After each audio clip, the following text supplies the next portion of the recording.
Hello, bienvenue sur le podcast Le Magicien, un podcast qui va parler tarot, mais aussi d'entrepreneuriat, de liberté et de comment oser prendre sa place. Je m'appelle Fabienne Larnicole, je suis formatrice et coach. J'utilise le tarot comme outil de compréhension de soi et de communication avec l'invisible. Je le transmets à travers mes accompagnements et mes formations. Sur tous ces sujets, je te dévoilerai les coulisses de mon métier et comment le tarot m'a aidé à avancer dans ma vie et à libérer mon potentiel. J'espère que tu pourras y trouver des clés pour vivre ce qui t'inspire. Chaque semaine, seul ou avec mes invités, nous allons explorer ensemble les enseignements du magicien. Alors si tu es prêt ou prête à me suivre, installe-toi et c'est parti pour l'épisode du jour. Bonjour à tous et bienvenue dans cette nouvelle interview où je suis ravie d'accueillir une quatrième invitée que j'ai connue lors de la formation cette année 2023. Et il s'agit de Sonia. Bonjour Sonia. Bonjour Fabienne. Je suis ravie de t'accueillir sur le podcast aujourd'hui pour cette interview où on va parler de ta pratique du tarot. Sonia, tu nous viens de Suisse.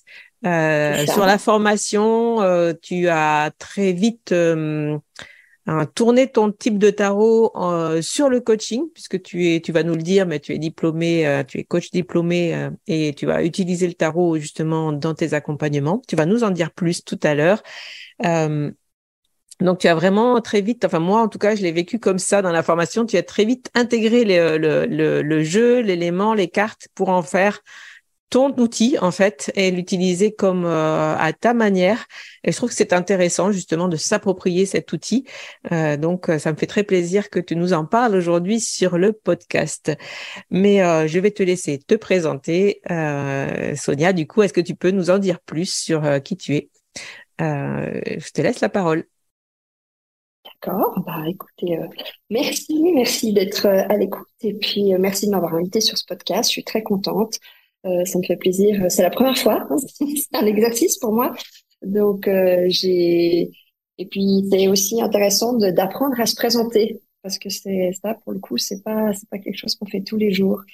Pour mon petit parcours, donc je suis active depuis plus de 15 ans dans le domaine des ressources humaines. Et je me suis formée il y a 10 ans dans le coaching et récemment en psychologie positive à l'aide d'un CAS, dans une université en Suisse, à Lausanne. Aujourd'hui, j'aimerais vraiment lancer, en fait, c'est la formation, la pratique du tarot qui m'a poussée à me dire, non, cet outil, je vais pouvoir l'utiliser dans mon coaching et puis je vais en faire quelque chose de vraiment particulier avec la psychologie positive. Donc voilà, j'ai décidé que j'allais me lancer en septembre-octobre sur vraiment une pratique d'accompagnement, mais basée sur la psychologie positive et les jeux de cartes. Ok, voilà. Merci. Je voulais juste te demander pourquoi tu es venue justement dans la formation. Qu'est-ce que tu attendais justement de la formation? Est-ce que tu savais à l'avance que tu allais en faire ça ou tu es venue comme ça juste Est-ce que tu peux nous raconter déjà comment tu as découvert ce jeu et le tarot et comment tu as eu l'idée de venir te former? Alors en fait, le tarot, je le connaissais via ma mère qui utilise le tarot de Marseille et qui qui est vraiment dans la divination. C'est une approche que j'aime bien. Mais voilà, c'est pas forcément quelque chose que j'avais intégré moi ou pratiqué moi. Et puis j'ai une amie qui m'a parlé d'un tarot particulièrement féminin. En gros, il y avait que des images de femmes, qui s'appelle Divine Féminine, qui est basé sur le Rider-Waite-Smith. Et comme moi, j'étais très dans le Marseille, je comprenais pas tout. Et puis, je n'arrivais pas à accrocher, en fait. Ça me paraissait compliqué à comprendre, etc. Donc, j'ai cherché un livre sur Internet, sur des podcasts, etc. Et puis, je suis très vite tombée sur Emmanuel Iger. Et puis, finalement, je suis tombée sur toi pour faire la formation. Parce que pour moi, c'est important de passer par la formation parce qu'il y a un élément de partage, un élément d'échange qu'on n'a pas du tout avec les livres. Je trouve que pratiquer, c'est quand même ce qu'il y a de plus facile pour apprendre. En tout cas, en ce qui me concerne. Moi, j'ai besoin de pratique pour intégrer les choses.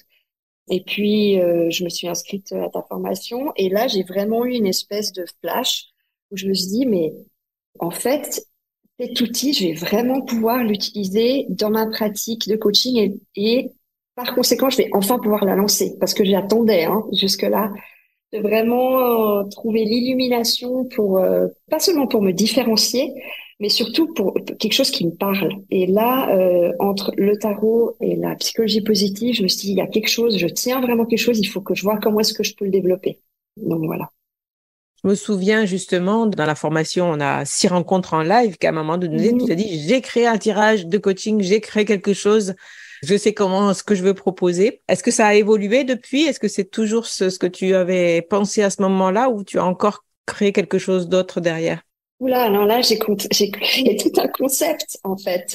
Maintenant, c'est vraiment un programme qui est complet. Donc, il y a une dizaine de séances qu'on peut aussi scinder en plusieurs parties, qui explore en fait vraiment chaque fondement de la psychologie positive. Je vais peut-être en parler un peu après pour que ce soit plus clair parce que pour l'instant c'est un peu vague.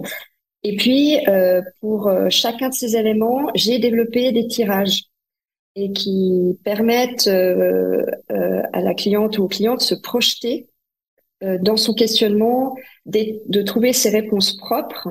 Donc c'est vraiment comme une séance de coaching en fait où c'est la personne, elle va, à part le fait qu'il y a les cartes, elle va faire le travail. Le métier de coach, on dit souvent, c'est un métier de paresse parce que c'est un peu vrai. En fait, on questionne, on est garant du processus, mais c'est tout le coaché ou la coachée qui fait le travail. C'est pas vraiment, on est vraiment là pour aiguiller et puis questionner. Et en fait, les cartes m'ont permis d'être dans cette posture, alors qu'avant j'avais peut-être tendance à être dans une posture de conseillère. Et comme là, je peux pas m'approprier ce que l'autre va déceler dans son jeu et dans son interprétation de ce qu'il tire pour son tirage, je peux pas du tout être en conseillère. Je peux que être en coachée. Et ça a été vraiment une révélation pour moi. Vraiment là, je me suis dit waouh, mais ça y est, je me suis trouvée en fait. Donc voilà. Ah, mais c'est très, très intéressant. Je pense que moi-même, j'utilise le tarot comme un coach, mais ce que tu précises par rapport au coaching, c'est très intéressant. Le fait que le coach n'est pas un conseiller, ça, je l'avais dit dans ma formation, dans la conférence que j'ai fait sur le tarot coaching l'an dernier au festival. Et je crois que c'est vraiment très important et la nuance, elle est là. On n'est pas là pour conseiller. Et je pense qu'en tant que tarologue, on fait aussi souvent cette erreur. Tu vois, de justement vouloir conseiller alors que si on reste, c'est ce que je rabâche tout le tour, restez dans vos cartes, restez derrière vos cartes. Vous n'êtes pas là pour aller au-delà et répondre à la question de votre consultant, mais c'est les tarots qui doit proposer quelque chose et la personne qui doit trouver sa réponse pour que ça puisse être vraiment puissant pour elle. Ouais, là c'est encore un pas en plus parce que c'est même pas moi qui interprète le jeu, c'est vraiment la personne. Donc parce que j'utilise pas la symbolique, j'utilise ça comme vraiment un outil projectif, donc j'aurais pu utiliser les taches d'encre. Oui, tu vas nous en parler d'ailleurs. Tu vas nous expliquer ta pratique. Ouais, donc merci en tout cas pour cette précision. Et j'ai rebondi dessus parce que je trouve que c'est important de le dire et de le redire ce que c'est qu'un coach, parce qu'on voit énormément de choses sur le coaching en ce moment. Et effectivement, un coach, c'est pas un conseiller, mais c'est vraiment quelqu'un qui va proposer des questions. Et c'est pour ça que pour moi, comme pour toi, je trouve que le tarot est un puissant outil de coaching. Et ça m'intéresse du coup que tu viennes en parler sur ce podcast. Alors, est-ce que tu peux nous en dire plus sur ta révélation d'outils de coaching qui est particulière? Sur ta pratique. Ouais. Donc là, vraiment, je me pose comme coach en psychologie positive, donc certifiée avec dans le diplôme de coach de psychologie positive. Et j'ai quand même une clientèle assez ciblée en fait. J'accompagne des personnes qui se situent entre 40 et 70 ans, qui sont en transition professionnelle ou en fait dans ces 40-70 ans, ça peut aussi être personnel. C'est un peu un moment charnière. C'est la deuxième partie de vie. et en fait qui vraiment recherchent à rétablir une dynamique positive et donner un nouveau souffle à la seconde partie de leur vie. Ce qui est intéressant, ce que je me suis noté, c'est que toutes celles que j'ai accompagnées, elles ont ou elles vont avoir une pratique indépendante, professionnelle. Et donc, je les ai attirées sans exprès, mais en tout cas, voilà, ça c'était un point commun que j'ai retrouvé chez ces personnes. Et puis donc, pendant mes séances, on travaille sur les fondements de la psychologie positive, qui sont une vie engagée, une vie plaisante et une vie pleine de sens. Parce que la psychologie positive, c'est une discipline qui a été fondée en 1998 aux États-Unis par Martin Seligman et qui s'intéresse vraiment à la santé, la qualité de vie et au bien-être. Tout ce qui rend finalement l'humain résilient, heureux et optimiste. On n'est pas du tout, mais pas du tout dans le courant de pensée positive. Rien à voir. C'est vraiment, voilà, c'est des études de plus de bientôt 30 ans qui se basent vraiment sur comment améliorer mon bien-être au quotidien. Et donc, moi, ce que je vais proposer, c'est trouver un chemin durable vers son bien-être psychique au quotidien. Et donc, c'est pas tout remettre en question de ce que j'ai dans ma vie, mais plutôt vraiment au contraire de valoriser l'existant, c'est-à-dire quel est le sens, quelles sont mes valeurs, mes forces, mes ressources, et pour développer durablement la gratitude, la gentillesse, qu'elle soit envers soi, envers les autres, son empathie, son optimisme, et puis sa capacité à savourer l'instant. Donc, et ça, c'est vraiment les préceptes de la psychologie positive. Donc, comme si je mettais en lumière le plein potentiel de la personne. On va pas tellement travailler sur les zones d'ombre, hein. On n'est pas sur du shadow work. Yes. Vraiment plutôt, voilà, sur tout ce qui va bien et qu'est-ce que je peux potentialiser dans ce qui va bien.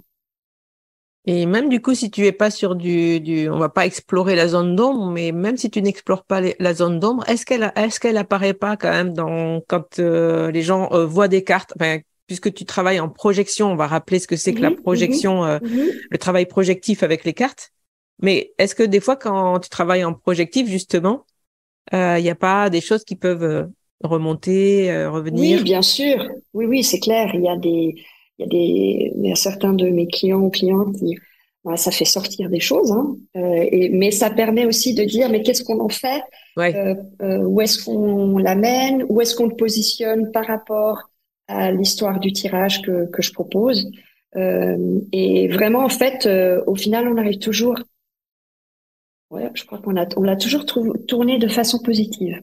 Et donc ça, c'est vraiment vraiment important pour moi et pour l'autre, enfin d'ailleurs, hein, pour le coaché ou la coachée. Ce qui est intéressant, c'est que du coup, tu vas voir, même s'il y a quelque chose qui vient, voilà, qui vient sortir de l'ombre, disons, on Oui. peut, par la psychologie positive, enfin, en tout cas, par ton coaching, par les questions peut-être que tu vas poser, transformer ça en matière positive, comme quelque chose qui va aider ton consultant à avancer Oui, finalement. OK. ouais, exactement. C'est Mm. l'idée, ouais. Mm. C'est un peu, ça me fait penser à Tempérance. Oui.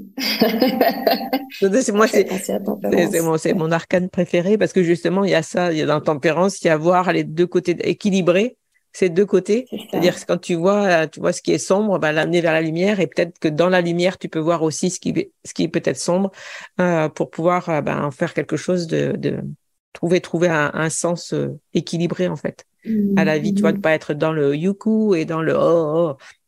Ouais, Bon. non, rien n'est tout noir ou il Mm. y a énormément de zones grises, hein, dans la Ouais. vie. Mm. Donc voilà, ouais, tout à fait. Et donc, est-ce que tu peux nous parler, parce que j'ai dit tout à l'heure qu'on allait parler de ta pratique, Oui. et tu as dit que tu allais parler de ce que c'est que le tarot projectif, du coup, ben, comment tu intègres ça, cette pratique du tarot là-dedans? Alors, en fait, je le prends comme un jeu de cartes, un peu comme des fois Emmanuel Liger le souligne, hein. À la base, c'est vraiment un jeu de cartes qu'on jouait avec. Donc oui, je propose des tirages en fonction des thématiques liées à la psychologie positive, mais vraiment, les cartes, elles sont pas prises avec leur interprétation classique tarologique. Si on prend l'étymologie du mot projection, c'est donc jeter en avant, reporter à l'extérieur ce qui était à l'intérieur. Donc je projette quelque chose. Et en fait, la projection en psychologie, ça consiste à offrir un stimulus et inviter la personne à lui attribuer un sens à ce stimulus, mais un sens qui est vraiment personnel, parce que deux personnes avec une même carte, elles vont pas voir la même chose parce qu'elles vont forcément mettre en lien avec leur contexte, avec leur vécu, etc. Et ça fait que ça fait un champ de réponses possibles qui est infini, autant qu'il y a de coachés. Et puis, c'est vraiment inviter le ou la coachée à déchiffrer cette image selon le sens particulier qu'elle a par rapport à la question. Donc là, on est vraiment, ouais, on n'est pas du tout dans le tarot. On est vraiment plutôt dans un jeu de cartes que je trouve très beau. Et d'ailleurs, ce qui aussi est un peu particulier, c'est que j'ai plusieurs jeux de tarot et je demande à la personne, on choisit le tirage qu'on va faire, enfin la chose qu'on va travailler, la thématique qu'on va travailler, et je demande à la personne de choisir le jeu. Parce que en fonction du jeu, on va pas du tout avoir la même ambiance et donc pas du tout les potentiels mêmes messages, les mêmes interprétations. Donc on choisit, la personne, elle choisit son jeu, ensuite on place les cartes et puis elle choisit où elle met les cartes et puis en fonction de ça, ensuite elle donne son interprétation par rapport aux questions que j'ai posées dans les emplacements du tirage. Et c'est hyper puissant. C'est vraiment incroyable comme ça peut être puissant. J'ai plusieurs fois eu des personnes qui ont pleuré, que ce soit de joie ou voilà, d'émotion. je réalise quelque chose. Ouais, bien sûr. Et puis beaucoup d'hommes, en fait. Ça marche extrêmement bien avec les hommes. Donc parce que ça lâche le mental. Le mental, il est juste là pour supporter et puis pour mettre les mots sur les choses, sur les émotions qui viennent. Et ça ça marche vraiment très très bien avec la clientèle masculine de façon surprenante. Donc voilà, moi, je trouve super. Je crois tout à fait. J'ai eu pas mal de consultations à mes débuts avec des hommes qui sont pas mal venus me voir. Et c'est vrai que c'est très intéressant aussi ce travail-là. Donc, messieurs, si vous nous écoutez sur ce podcast, qui n'a pas beaucoup, Pas hésiter. n'hésitez pas, n'hésitez pas à, oui, à vous faire aider aussi, accompagner. C'est important. C'est important aussi de rentrer dans ses émotions, de se comprendre, de s'accepter, d'oser être qui l'on est. Pour ça, il faut se connaître et se comprendre. Et c'est pas toujours facile de le faire tout seul. Et le tarot est un formidable outil. Et tu as tout à fait raison. En tout cas, enfin, tout à fait raison. Je sais pas à te donner mon accord, mais je trouve que tu as senti la potentialité du tarot dans dans cette C'est puissance-là, exactement ça. qui est vraiment pour moi hyper juste et hyper vrai, quoi. Voilà, quand je dis le tarot est un coach, pour moi, c'est vraiment ça, ça représente, ce que tu es en train d'expliquer. Et quand je dis le tarot est puissant, donc attention à ce que l'on en fait. C'est-à-dire que ça peut être très puissant, donc faites attention à ce que vous faites avec ce jeu-là. Sans en avoir peur, mais avec justement beaucoup de respect. C'est pas un jeu anodin. Oui, c'est aussi pour ça aussi que je trouve, en tout cas en ce qui me concerne, très important d'avoir été diplômée. Diplômée coach, diplômée en psychologie positive, parce que je suis pas là pour jouer. Hein. On est sur un jeu de cartes, mais je suis pas là pour jouer avec la personne. Je suis vraiment là pour l'accompagner vers le meilleur d'elle. Donc voilà. Pour moi, c'est important de le faire dans un cadre de respect et de rigueur, finalement aussi. Donc ouais. Voilà. Très intéressant. Merci beaucoup pour ton témoignage, Sonia. On a très envie de prendre rendez-vous avec toi. Merci. Oui, je crois que ça marche assez bien. Je suis contente. Voilà. Alors, du coup, on va être un peu frustrés, ou vous allez peut-être, vous, en tant qu'auditeur, être frustrés, puisque Sonia, donc tu vas débuter, tu m'as dit en octobre. Pour l'instant, ton site n'est pas prêt. Oui. Non, Mais je en train ferai de tourner travailler dessus. l'information sur je mettrai le lien vers ton site et vers tes propositions d'accompagnement dès que tu me les fourniras. Donc, Mhm. sachez que voilà, vous pourrez revenir sur le podcast et sur l'épisode, disons, fin septembre, début octobre, c'est ça que tu me dis, hein, à peu près? Oui, oui, je pense que ça va être dans ces zones-là, ouais, exactement. Je ferai passer Merci. je ferai passer l'info aussi sur Instagram avec ton Ah, épisode et super. tu vois sur Ouais, en story merci. Instagram, je referai passer ton épisode en story en disant ça y est, si vous avez écouté cet épisode, si vous avez aimé et si vous voulez contacter Sonia, je ferai passer le lien vers ton site à ce moment-là. Ça me fait très plaisir Merci et beaucoup. je suis sûre et j'en doute pas que ça va marcher. Ça va être du coup une activité que tu vas faire en plus de ton travail Mhm. actuel. Du coup, Oui, ça va être deux projets que tu vas mener de front. oui, c'est ça. Oui, parce que dans mon travail, je suis beaucoup en lien avec les jeunes. Moi, j'ai eu la chance d'avoir différentes typologies de personnes que j'ai accompagnées. Et là, je suis avec plutôt des jeunes qui rentrent dans leur vie professionnelle et voilà, qui se questionnent aussi beaucoup. Donc, je les accompagne, mais voilà, dans ma pratique perso, je me suis dit, allez, je vais changer de cible et puis aller justement sur cette seconde phase de vie que je trouve hyper intéressante, notamment accompagner les gens qui partent en retraite, je trouve ça génial. Donc, ouais, parce que c'est un vrai changement de vie. Oui, super.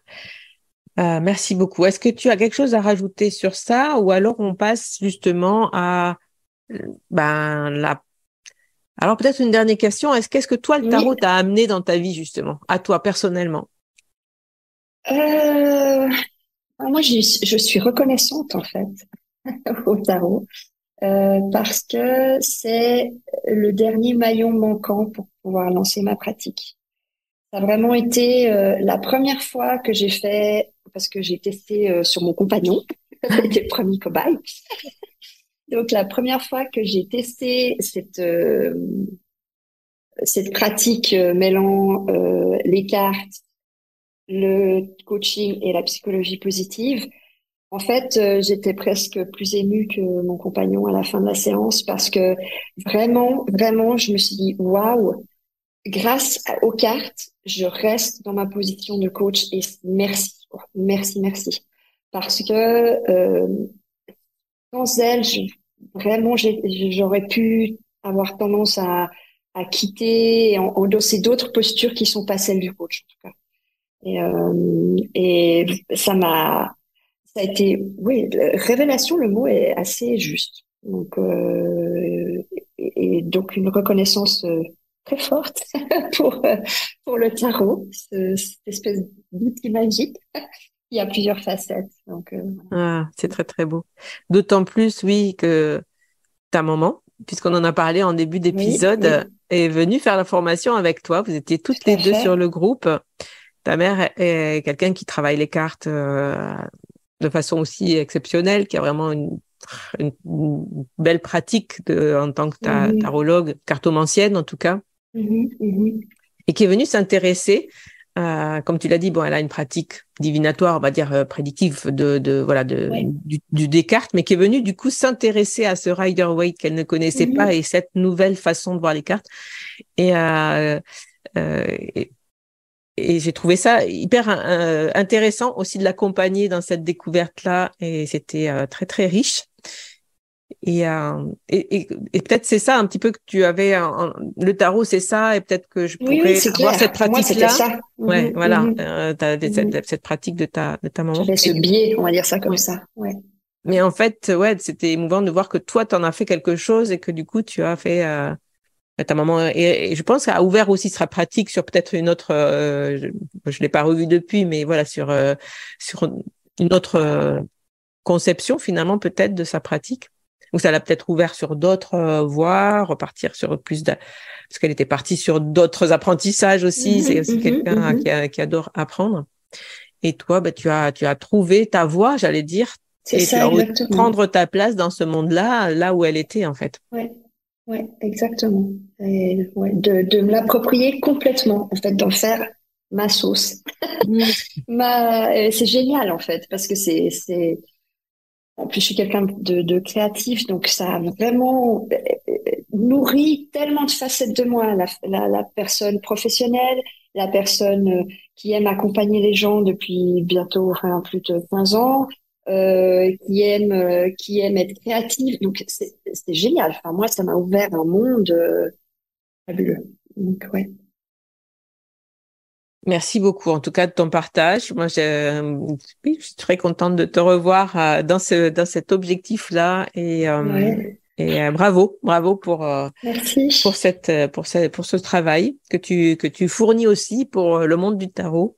Euh, Oser le mettre sur le devant de la scène et d'utiliser justement, voilà, de le dépoussiérer. Moi, c'est vraiment ça. J'ai envie de parler. Et ce podcast, il est là Mhm. pour ça, de montrer toutes les pratiques, toute la richesse, toute la créativité de ce jeu, et que tout le monde peut s'approprier et de plein de manières possibles. Hein, on le Mhm. voit dans tous Mhm. les interviews. Il n'y a pas une seule façon il n'y a pas une seule personne qui dit je l'utilise comme un tel. En fait, c'est vraiment chacun fait son propre tarot. C'est ça qui est extraordinaire aussi. Mhm. Euh, Est-ce que tu as une pratique à nous partager, un conseil, quelque chose que tu aimerais dans cette dernière partie de l'épisode nous partager, Sonia? Alors, en fait, bon, je pourrais donner des trucs, je sais pas quoi, mais je suis pas tellement là-dedans.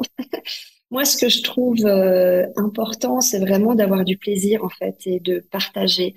Euh, c'est parce que quels que soient les outils, ils peuvent être très contraignants, et puis on oublie derrière l'apprentissage qu'il faut qu'il y ait du plaisir, parce que sans plaisir, on apprend, à mon avis, moins bien.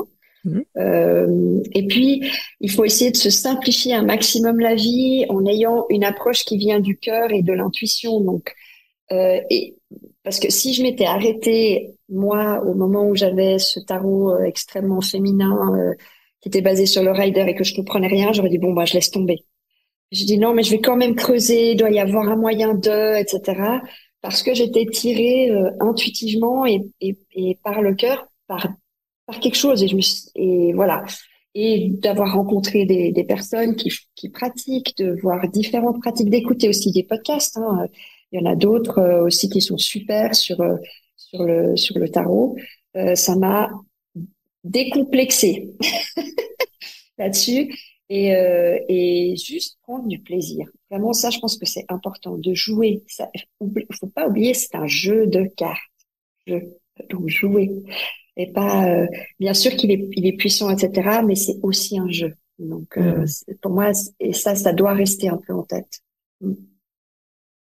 Et est-ce que tu as une manière, toi, de jouer? Avec Juste le pour, tu vois, tarot, pour orienter un peu.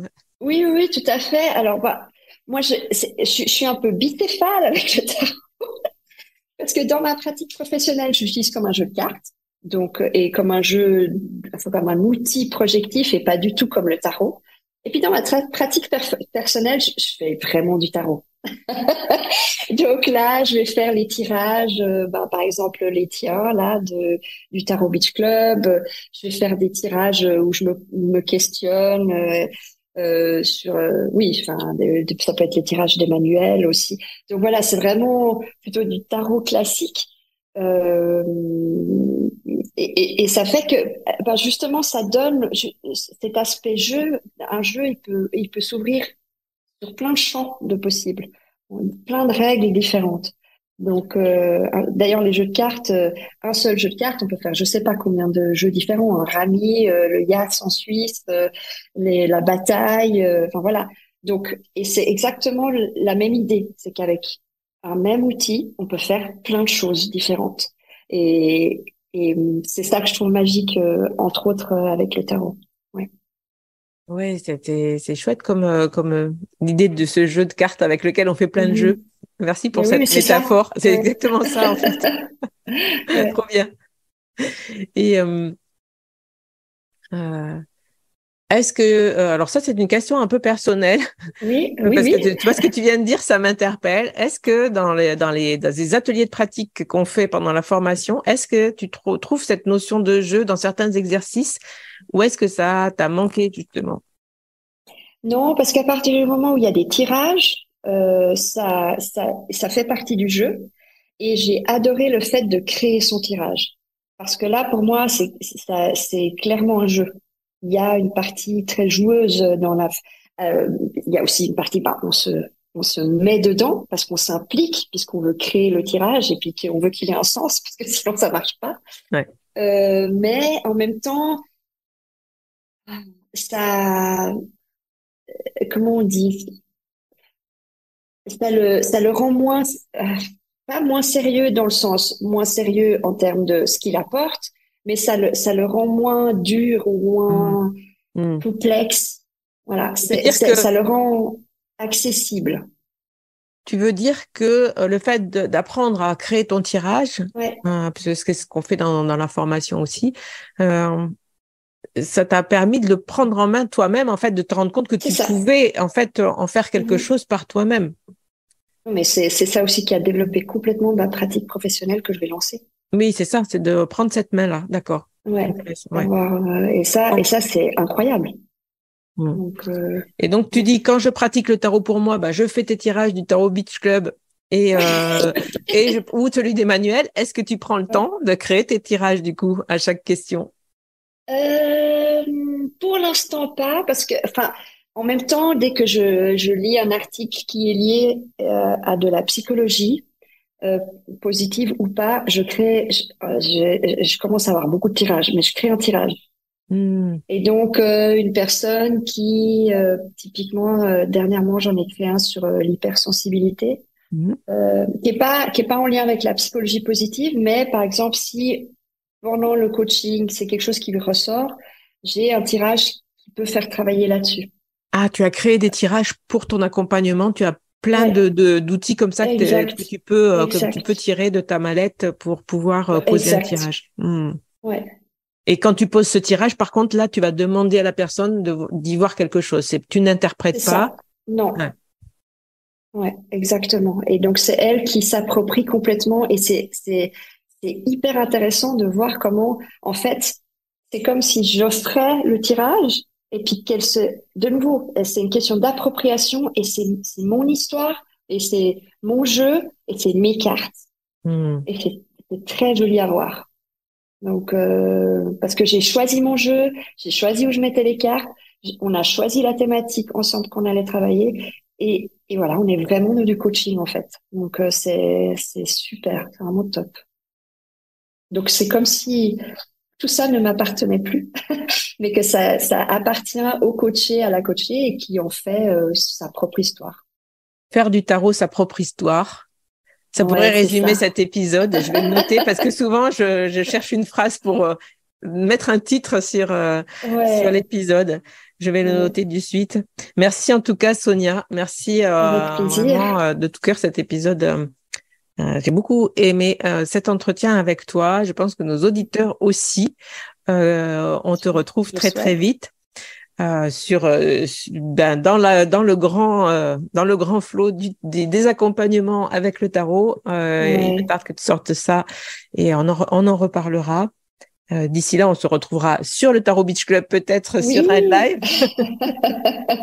dans Euh, Slack. Enfin, voilà, Ouais, sur ouais. le stack aussi de la formation, puisqu'il y a un forum, il y a un forum où toutes les personnes qui ont fait la formation et qui sont rentrées dans le Tarot Beach Club peuvent échanger, tu Mhm. pourras nous présenter aussi aux autres filles du groupe. Il y a que des filles pour l'instant dans le Slack, mais messieurs, vous êtes les bienvenus. Tout est ouvert, Tout tous ça les pour dire genres. en conclusion que les portes de la formation vont ouvrir très vite puisque ton interview sortira à fin du mois d'août, donc au moment où les inscriptions vont s'ouvrir. Je vous mettrai en barre d'infos le lien pour vous inscrire ou pour être tenu au courant de cette formation qui cette année va prendre un petit peu un autre tournant puisque je vais l'ouvrir sur plus de temps, sur plus de temps que 3 mois.